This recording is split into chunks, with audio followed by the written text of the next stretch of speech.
Année 2037. La Terre est au bord d'une catastrophe environnementale provoquée par une hausse rapide des températures mondiales. Les gens tirent la sonnette d'alarme, organisent des manifestations et exigent que les gouvernements agissent pour éviter un désastre encore plus grand et des conséquences dévastatrices. Le monde est plongé dans le chaos et la destruction à cause de catastrophes naturelles. Les incendies de forêt, les sécheresses, les tsunamis et les inondations font désormais partie du quotidien, emportant régulièrement des centaines, des milliers, voire des millions de vies humaines. On pourrait croire qu'en pleine crise mondiale, les gouvernements s'uniraient au peuple pour sauver la planète. Mais la réalité est tout autre.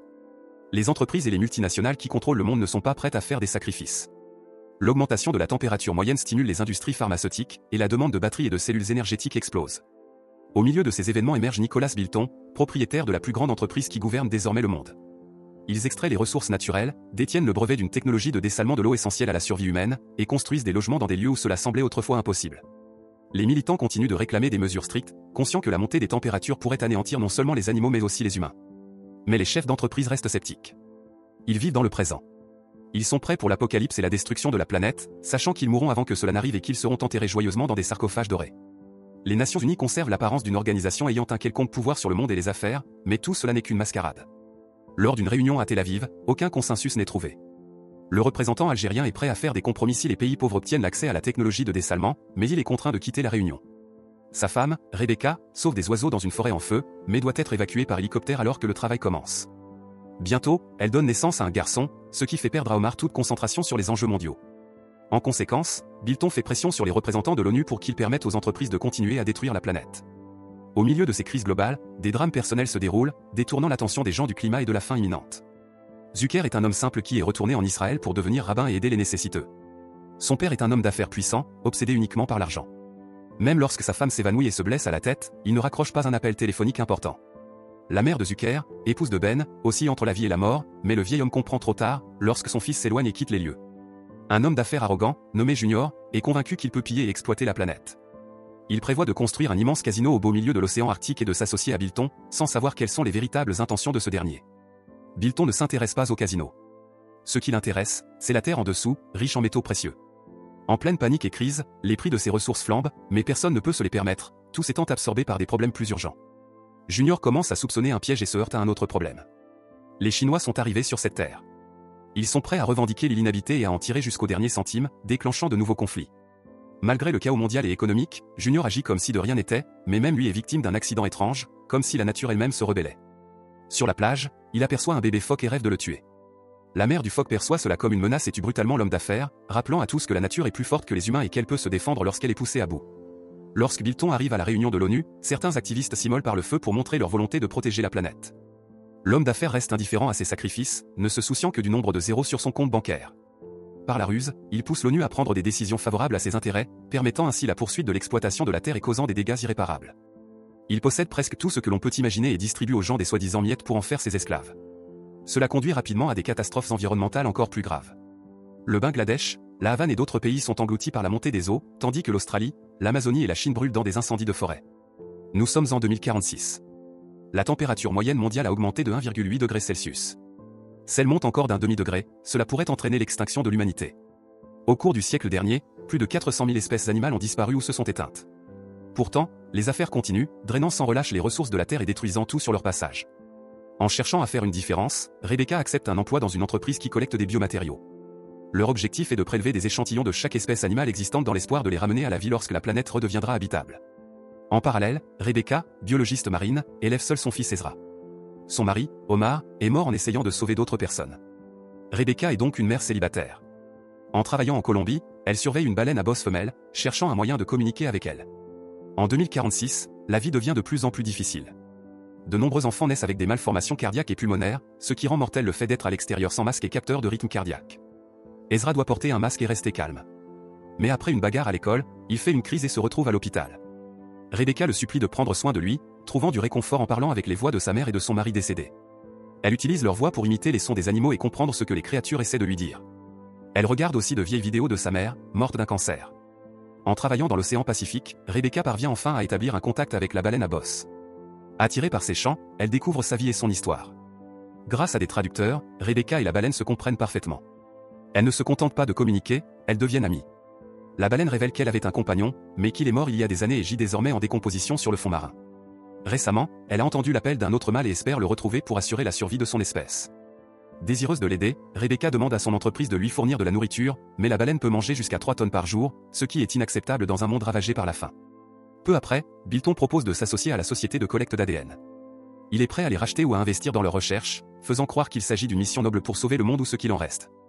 Quelques jours plus tard, Rebecca retourne au travail et rencontre Rix, l'assistant du directeur de l'entreprise. Il lui annonce une nouvelle glaçante, la baleine à bosse femelle est la dernière de son espèce.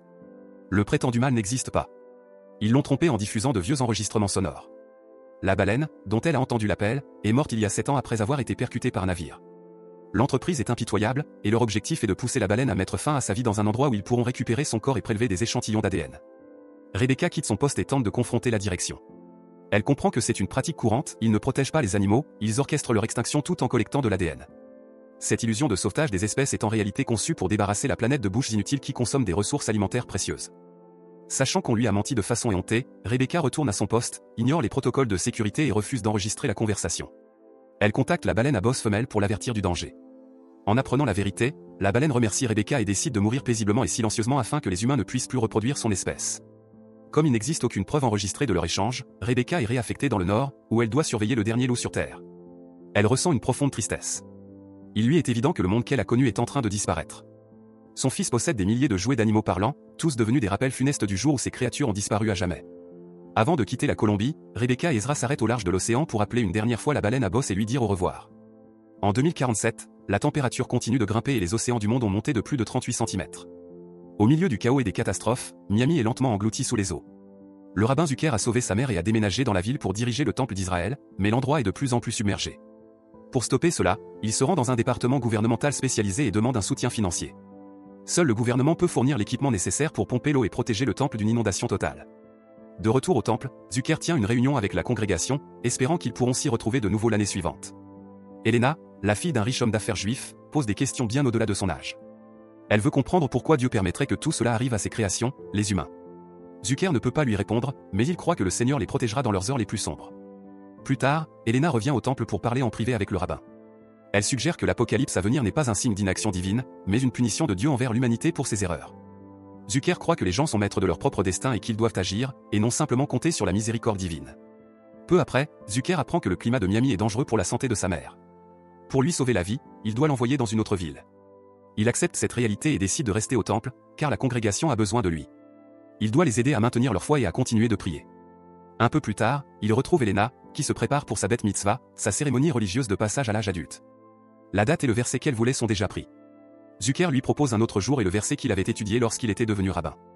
Peu après, Zucker reçoit des nouvelles du département, d'autres projets ont été jugés prioritaires, ce qui signifie que le temple est condamné. Le lendemain matin, le grand-père d'Elena conseille à Zucker de se salir les mains pour garder les pieds au sec. Il insiste pour que Zucker appelle son fils, le père d'Elena, Monsieur Harris. Cet homme riche achète des propriétés en hauteur et les revend à des milliardaires pour leur survie. Il a suffisamment d'influence et d'argent pour négocier avec le département et sauver le temple. Malgré ses principes et son respect pour tous, peu importe leur richesse, Zucker accepte. Il rencontre l'homme d'affaires et lui demande de l'aide, quel qu'en soit le prix. Rapidement, une bonne nouvelle tombe, le temple d'Israël sera sauvé. Le département a alloué des fonds pour sa protection. Mais il y a un revers, ils ont supprimé les financements de l'abri pour sans-abri, ce qui signifie qu'il fermera et que ses résidents seront à la rue. Elena comprend ce qui s'est passé et se sent déçue par Zucker et ses choix. Peu de temps après, son grand-père meurt et son père est arrêté par le FBI. Lors de sa bet mitzvah, Elena prononce un discours émouvant, puis avoue que c'est elle qui a prévenu la police au sujet de son père. Elle ne veut pas vivre en sachant que Harris était un homme corrompu qui a volé tout espoir aux sans-abri. Elle est aussi déçue par le rabbin et lui montre une vidéo datant de 10 ans. Dans celle-ci, il disait qu'une action équivaut à soutenir les puissants, ce qui ne fait qu'augmenter la pression sur les plus faibles. Prenant conscience qu'Elena a raison et qu'il a péché, Zucker démissionne de son poste de rabbin. Cette nuit-là, une tempête frappe Miami, provoquant une inondation massive. La ville est littéralement engloutie par les eaux, et Zucker comprend que personne ne sauvera désormais son temple. De retour au temple, lui et une plombière sauvent plusieurs objets religieux. Ils ne peuvent ni fuir en voiture ni en bateau, alors ils grimpent sur le toit et aperçoivent un hélicoptère. Ils sont bientôt secourus, mais Miami est entièrement sous l'eau, ensevelissant des milliers de personnes. Quelque temps plus tard, Zucker se retrouve à Tallahassee. Devenu lui-même sans abri, il aide d'autres personnes dans le besoin, comme lui. Lorsqu'il revoit Elena, l'ancien rabbin confesse ses péchés et comprend que son chemin est celui de la rédemption. Finalement, il conclut que tout dépend de l'humanité elle-même. Nous n'avons pas le droit de compter sur Dieu et d'attendre son aide tant que nous ne changeons pas nous-mêmes. Elena est d'accord et reste à ses côtés pendant qu'ils nourrissent les sans-abri. En l'an 209, la température mondiale moyenne a augmenté de 2,2 degrés Celsius, causant plus d'1 million de morts chaque année à cause de la chaleur extrême. En pleine crise environnementale, le président des États-Unis prend une décision audacieuse en interdisant les projets de géo-ingénierie visant à modifier le climat. Le scientifique Jonathan Chopin considère cela comme une victoire personnelle. Mais son fils Rowan est furieux. Rowan, lui aussi scientifique, croit fermement que la modification forcée du climat est la seule façon de sauver l'humanité. Le jour de la fête des pères, Jonathan espère recevoir un appel de son fils, mais Rowan éteint son téléphone et disparaît sans laisser de traces. Il devient vite évident qu'il est parti à l'étranger pour retrouver sa belle-mère, Gita Mishra, une brillante ingénieure spécialisée dans la géo-ingénierie, qui conçoit également des drones. La société de Gita, Alpha, appartenant au milliardaire Builtin, dépend fortement de ces drones, et la valeur de ses actions ne cesse de grimper, rendant Builtin plus riche et plus puissant que la plupart des politiciens. Gita et Rowan annoncent alors le vol d'essai du tout premier avion cargo neutre en carbone au monde. Alimenté par des panneaux solaires, il peut rester en vol indéfiniment et transporter jusqu'à 250 tonnes de marchandises. Pour prouver la viabilité de son invention, Gita pilote elle-même l'un des 15 drones. Alors qu'elle décolle et que Rowan contrôle le vol depuis le sol, Jonathan commence à soupçonner que le nouveau projet de son ex-femme n'est pas ce qu'il paraît. Il réalise qu'il s'agit d'un acte de terrorisme international, une expérience de géo-ingénierie visant à manipuler le climat. Rapidement, Gita envoie un message vidéo au président américain pour expliquer la situation. Jonathan comprend les risques. Le résultat est imprévisible, comme une roulette russe. Cela pourrait protéger la planète pendant des années, ou précipiter sa destruction totale. Dans ce chaos, Jonathan contacte le FBI et demande une rencontre urgente avec le président. Des forces spéciales se mobilisent pour arrêter tous les complices, mais Rowan parvient à échapper à la capture en utilisant des hologrammes pour dissimuler ses traces. Il continue à piloter les drones à distance depuis un cybercafé. Quand Gita appelle le président pour lui exposer ses plans, Jonathan tente désespérément de la faire renoncer. Il sait que créer une couche protectrice de particules nocives qui bloquent le soleil pourrait entraîner l'extinction de l'humanité. Couper la Terre du soleil semble dangereux, et en réalité, ce serait un cauchemar. Même si l'expérience permet de faire baisser les températures, elle ne marquerait que le début d'une catastrophe. Les compagnies pétrolières et d'autres entreprises feraient alors pression pour continuer à exploiter les ressources naturelles, causant encore plus de dégâts à la planète qu'auparavant. Les conseillers du président deviennent suspicieux, pensant que Jonathan, Gita et Rowan collaborent en secret, et ils décident d'isoler Jonathan. Seul, il effectue des calculs et découvre la vérité, toute cette opération n'est qu'une diversion. Les drones ne peuvent pas transporter assez de matière pour couvrir toute l'atmosphère. Les actions de Gita ne sont qu'un stratagème destiné à faire pression sur les pays afin qu'ils lèvent l'interdiction sur la géo-ingénierie et permettent à la recherche de reprendre avec des solutions plus optimisées. Pendant ce temps, Builtin appelle le président pour lui faire part de sa vive opposition au plan de Gita et aux conséquences potentielles. Peu après, les avions de chasse escortant le vol de Gita se retirent. Gita croit naïvement avoir réussi et pense que les lois vont être modifiées, mais tout cela n'est qu'un mensonge et une diversion. Dès que les caméras cessent de suivre le vol, un missile non identifié abat l'avion de Gita, tuant ainsi la brillante inventrice. Il devient évident que Builtin est derrière cela, bien qu'il n'y ait aucune preuve directe. Jonathan est dévasté, et Rowan jure de poursuivre le travail de sa belle-mère. Il s'avère que les particules nocives n'étaient pas du tout à bord des avions. Elles étaient stockées dans les drones d'Alpha. Des millions de ces drones sont disséminés à travers le monde, et Rowan les programme pour s'élever dans le ciel, libérer les particules, puis disparaître. Le ciel change alors qu'une couche protectrice se forme, mais Jonathan ignore encore quelles en seront les conséquences. Cela pourrait sauver l'humanité, ou simplement accélérer son extinction totale. Gaurav est un petit criminel vivant à Mumbai, une ville paralysée par un effondrement environnemental sévère. À cause de l'air toxique, les gens ne sont autorisés à sortir qu'après le coucher du soleil, en comptant sur des bonbonnes d'oxygène pour respirer de l'air pur. Alors qu'ils assistent à la destruction d'un avion transportant Gita, Gaurav se voit proposer un travail risqué, conduire un camion et livrer une cargaison mystérieuse de l'autre côté de la frontière. Il est associé à Neil, un homme avec une seule jambe qui l'accompagnera durant le voyage. Aucun des deux ne sait ce qu'il transporte, mais le travail leur rapportera 10 000 € chacun, une somme considérable pour une mission aussi dangereuse.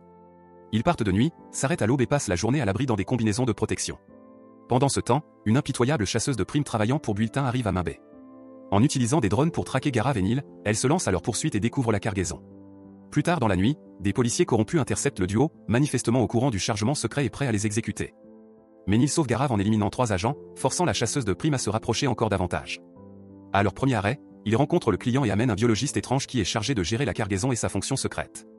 Le conteneur contient des grains de riz, mais pas des grains ordinaires. Ils ont été volés à Spitsbergen, en Norvège, et ne possèdent pas les marqueurs corporatifs qui en limitent l'usage. Cela signifie que les pauvres peuvent les cultiver librement, offrant une lueur d'espoir à ceux qui meurent de faim. Pour la prochaine étape, le trio utilise un véhicule tout-terrain des Nations Unies, supposé immunisé contre les interférences policières. En route vers leur prochaine destination, ils sont attaqués par une bande d'enfants turbulents. Lorsque le soleil se lève et que la température grimpe en flèche, l'un des garçons s'effondre, proche de la mort. Neil risque sa propre santé pour sauver l'enfant. Une fois la chaleur retombée, Gaurav aide Neil à se remettre, et ils se rendent au village du garçon, pour être de nouveau confrontés à la chasseuse de primes, déterminée à voler la cargaison et à ne laisser aucun témoin. Lors de la fusillade qui s'ensuit, Neil est grièvement blessé en tentant de protéger Gaurav.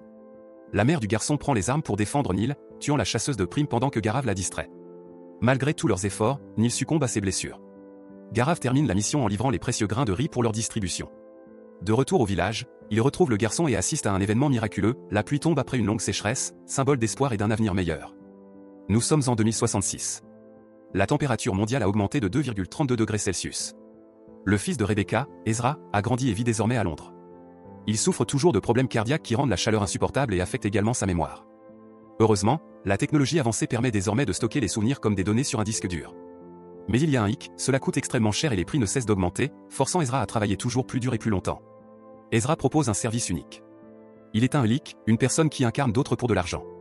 Ses clients incluent une femme âgée pleurant la perte de son fils, un homme homosexuel en deuil de son amour perdu, et Natasha, une mère célibataire ayant du mal à élever sa fille perturbée. En modifiant la couleur de ses yeux, ses cheveux, son accent et ses souvenirs, Ezra se glisse complètement dans la peau des autres, comblant les vides émotionnels dans leur vie. Il joue même avec la fille de Natasha et l'aide à guérir de ses traumatismes, espérant une bonne rémunération. Mais en réalité, Ezra est brisé. Sa compagne bien-aimée, Lola, est morte il y a 3 ans alors qu'elle était enceinte. Malgré les traitements, elle n'a pas survécu. Ezra s'accroche à ses souvenirs, mais les coûts de stockage montent. Il est forcé de supprimer des fragments de son passé, perdant peu à peu son identité et son histoire. Quelques jours plus tard, Ezra et Natasha emmènent sa fille chez un psychologue pour enfants. Les séances sont utiles, mais Natasha veut plus qu'un simple modèle paternel pour sa fille. Elle souhaite être aimée et touchée, mais Ezra refuse catégoriquement. Il vit selon des règles strictes, pas d'insultes, pas de contact physique, rien qui enfreigne son code moral. Rapidement, Ezra comprend que ses souvenirs disparaissent malgré tous ses efforts. Certains doivent être effacés à cause du prix, d'autres s'estompent à cause de son cœur fragile, qui provoque des lésions cérébrales et des pertes de mémoire. Dans une tentative désespérée de se rappeler Lola, il engage une leak pour l'incarner. Elle accepte l'intimité et répète les paroles de Lola, mais ne pourra jamais vraiment la remplacer. Déçu et bouleversé, Ezra supprime tous ses souvenirs sauf ceux de Lola. Il pense qu'il se souviendra d'elle à jamais, jusqu'à ce qu'une catastrophe écologique inonde la ville où se trouve son disque dur, effaçant des millions de souvenirs dans le monde entier. Désespéré, Ezra promet une grosse récompense à son voisin s'il parvient à restaurer sa mémoire depuis des serveurs de secours en Russie. Pour payer cela, Ezra doit gagner rapidement beaucoup d'argent. Il abandonne ses principes personnels. Sachant que c'est sa seule option, Ezra devient un impitoyable collecteur de dettes, expulsant des gens de leur maison et de leurs emplois, créant des conflits. Il est prêt à tout pour l'argent, mais ne peut refuser Natasha et sa fille. En passant une soirée avec elle, il réalise soudain qu'il a oublié sa propre mère, ce qui le fait fondre en larmes. Cherchant du réconfort, il fait l'amour avec Natasha. Et le lendemain matin, à la surprise générale, il lui envoie une facture. Blessé et déçu, Natasha le bloque. Ezra continue sa course à l'argent. Il accepte même de jouer le rôle de l'amant d'une femme riche et se prend un coup de poing au visage, mais la paix est bonne. Réalisant son erreur, il présente ses excuses à Natasha et lui demande de l'argent. Elle lui dit qu'il ne peut pas vivre dans le passé et doit aller de l'avant. Prenant ces mots à cœur, Ezra abandonne ses souvenirs. 3 mois plus tard, Ezra, Natasha et sa fille forment une famille heureuse. Les informations annoncent que les scientifiques ont réussi à ressusciter une baleine à bosse et qu'ils ont développé la capacité de créer des enfants. À l'écran, on voit la baleine, Lola et sa mère Rebecca, mais Ezra ne se souvient d'aucun d'eux. L'année est 2068. La température mondiale a augmenté de 2,44 degrés Celsius et la population mondiale approche les 10 milliards. En conséquence, presque toute la nourriture est produite artificiellement. Lors du réveillon du Nouvel An, Gusty et Sylvie organisent une petite fête, invitant leur meilleur ami Nicolas et sa compagne Elodie. La fête est servie par Anna, une jeune femme pauvre prête à travailler sans pourboire. Ce qui commence comme une réunion simple et sincère change rapidement lorsque Gusty fait une confession surprenante. Il a investi dans des centaines de projets ratés, mais l'un d'eux a enfin abouti. Le projet, Life on Pause. Il permet aux gens de télécharger leurs souvenirs dans un cloud et de se ressusciter virtuellement 10, 20, voire 100 ans plus tard. Ils peuvent revenir dans le corps d'un animal ou d'un jeune humain, et même le faire plusieurs fois. En tant qu'actionnaire, Gusty a été invité à participer, et il a décidé de franchir le pas dès le lendemain matin. Ce soir-là est donc une fête d'adieu. Sylvie est profondément déçue par la décision de son mari et boit excessivement. Seule avec l'assistant de Gusty, elle a une relation physique sans émotion, le trompant essentiellement. Pendant ce temps, Elodie demande à Gusty de lui céder sa place, mais il refuse, lui disant qu'elle est jeune et a toute sa vie devant elle. Quelques minutes plus tard, Gusty découvre la liaison, et les amis se réunissent une dernière fois autour de la table. Il les remercie de l'avoir aidé à prendre sa décision finale. Trahi par sa femme et son meilleur ami, Gusty est prêt à embrasser l'avenir radieux.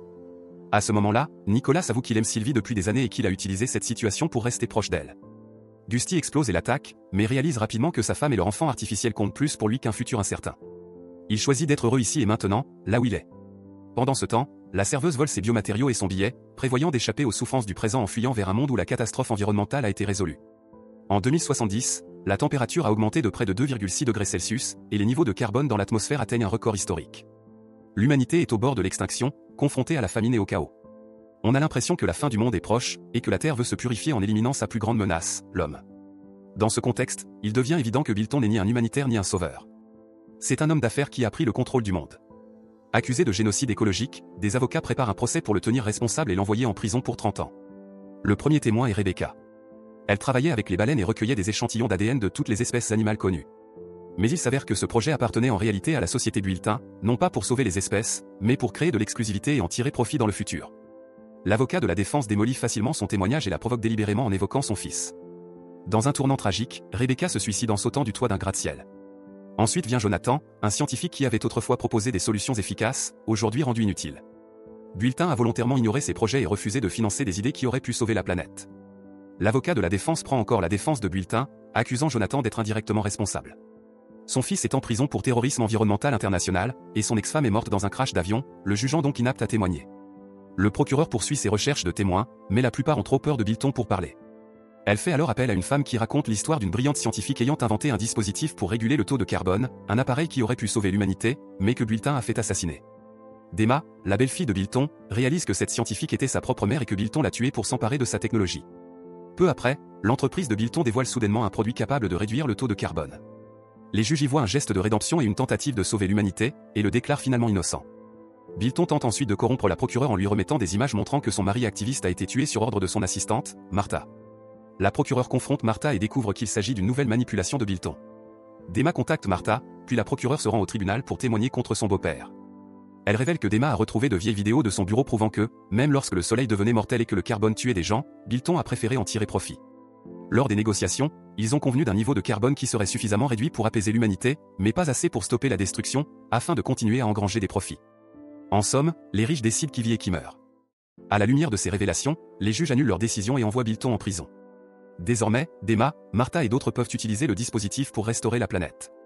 Il devient clair que le véritable coupable derrière la catastrophe écologique est la cupidité humaine, incontrôlée et insatiable.